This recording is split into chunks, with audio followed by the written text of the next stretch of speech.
But the other day, we went swimming with killer whales in Mexico. I said the other day, it was last year. And it was one of the most humbling experiences of my life. There's no proof of it. There's no evidence because it was so off the cuff. We weren't planning on doing it. So most people I tell are like, you definitely didn't do that. But we were in Mexico and we were on a boat and we just so happened to see this pod of orca. Jack, my security guard, thought it'd be a good idea to jump in. He jumped straight in, flippers on, goggles on. And we were driving to keep up with the whales because they were kind of following our boat. So by the time Jack had jumped in, he was like this. He was like 100 meters away and you could see him and the whales were like swimming around him. So I'm starting to freak out because he's a good friend of mine. And he's your security guy. And he's my security. I'm like, Jack, we got to get back to the hotel, bro. So I said to the guy, like, excuse me, sir, can you turn around and go and get my friend? Because we now can't see him anymore. Like he's gone. God. We found him. We got him back in the boat and he sort of said like, lads, you have to get in. It's unlike anything you've ever seen before. My brother Harry's like Googling whether or not it's safe to swim with them. And it's sort of the general consensus online is don't go swimming with killer whales. You can. There's never been a recorded attack in the wild, but they are wild animals. There's no one They're to also report. as big as a bus. And also Jack's giving it like, don't worry, Tom, I'll be there. I'll look after you. I'm like, Jack, what are you going to do, bro? Like, what's this whale decides to eat me? So anyway, we put the flippers on, put the goggles on. We find the whales. They're sort of interacting with the back of the boat. They're clearly curious. And I just thought like, I guess it goes back to what you're saying, the mode of ignorance. I just was like, I'm going to try it and see what happens. I jumped in. My brother jumped in. Jack jumped in. We kind of came together. We're 30 miles out of the coast. So it's literally like dark blue water, nothing below us. And to my relief, the whales had gone. We couldn't see them. So I'm sort of thinking, oh, well, that's actually a bit of a touch. At least I can say I jumped in and they have gone. But then Jack said, look down. And we looked down and it came from beneath us. And what has been such an interesting experience for me was as soon as I saw the whale, I wasn't scared anymore because I could just tell that it wasn't going to eat me. I don't know how to explain it, but you could just see from its body language. I remember it so vividly. It swam up to us. It was maybe 10 meters below us and it was kind of motionlessly sort of just looking at us. And then it kind of rolled on its back. It did this weird thing where it kind of put its head like this and you could see its eye. Like we were having this crazy like moment and then it just swam off and it was gone. And then for 3 hours afterwards, I couldn't speak. I had the biggest adrenaline dump. I just basically was asleep. But it was such an amazing experience to sort of meet the apex predator of the world and it kind of look at you and just swim away. Most people don't believe me because I believe you. There's no evidence, but it was, I think about it now. And then, do you know what's so funny as well? I see like our planet, there's more footage of orcas hunting and another way in which they hunt. There is no way I would do that again. There's no way I'd get in there again. But yeah, it was amazing. Hearing you explain it is like, you're so present. Yeah. Like you can tell that you were so present in that moment. Like you stop thinking about like, oh, well, you know, if I tell this afterwards, then no one's gonna believe me or whatever it is. You're just like, wait a minute. Yeah. You know, nature makes you present like that. And that's what I love about nature is it's completely unbiased as well. Yeah. Like if that whale wanted to have a snack, then, you know, it's not looking at you going, oh no, but that's a famous person. I've got to leave him alone. Or it just, you are at one with Mother Nature. Yeah. We're in the middle of the ocean. There's nothing we could do. And we just were able to enjoy somewhat maybe like being in the cave, like you were saying.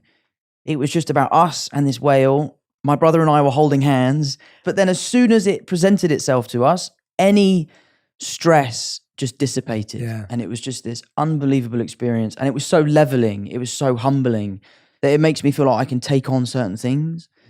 So it was honestly, even thinking about the experience now, my heart is racing. Yeah, I can imagine. Yeah, it was wild. Yeah, it was a cool experience. That's unbelievable. That's an incredible experience. And it is different from the cave though, because I do think it's different when you're with another living being. Sure. And so that's what I found. Like my closest experience to what you're talking about is I went trekking looking for mountain gorilla in Rwanda last year. Oh, that's Have you been? Top of my list. I would love to do that. Yeah, we should do it. I would do that again any day because it was unbelievable. So you're not, again, these gorillas are not like in a park or something. No. They're mountain gorilla. They're in their world and you go and look for them and there's no tagging devices or any tech, there's people who have watched the gorilla for so many years that they know where their droppings are, they know where families hang out, they know what their routines are. So depending on what time you're going out, there's someone who's just around them who's calling their friend, calling your guide, saying, "Walk this way." This is walk where you that. got to go. Exactly, Right. just to make it very, very clear that the gorilla is being treated very well.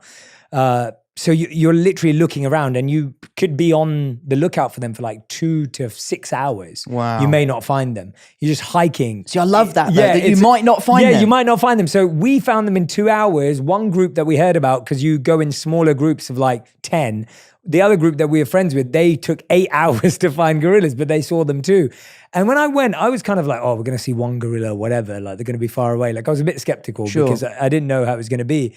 And it was incredible because we looked around for 2 hours, and I'll show you the video afterwards, but we just saw them like hanging out, kind of like how I'm looking at everyone here, just hanging out still.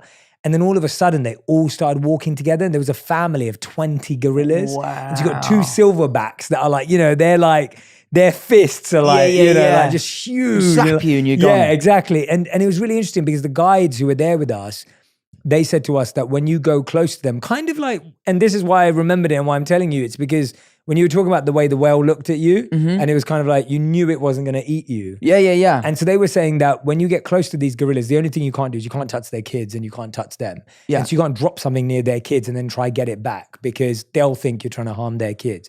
Totally. But what they recommended was, they said you had to make this sound when you see them, and this sound means we come in peace. And so the sound was, so that's, you have to make that sound. And I was like, all right, this is some Disneyland stuff. Yeah. That sounds like nonsense. I was like, yeah, I'm not believing this stuff. Like, whatever. Like, I was like, all right, I'm going to play around with it. Yeah. And so I'm walking around. So we go to the gorilla and we get close to them. And I made that sound because we were told, they were like, make that sound. And then the gorilla did it back. And it was just unbelievable. And then there was this one moment where we were walking and we were literally surrounded by gorilla. Now I was getting and that's when I was like a bit scared because they were like all around us. And like literally if they ran at you, like I'm done. Yeah, like, nothing you can do. Nothing you can do. And so they're walking around us, and this massive silverback came up. So my business manager was with me as well. And so he's there. He's like my godfather in LA. Like he takes care of me. Love it. Very close to him.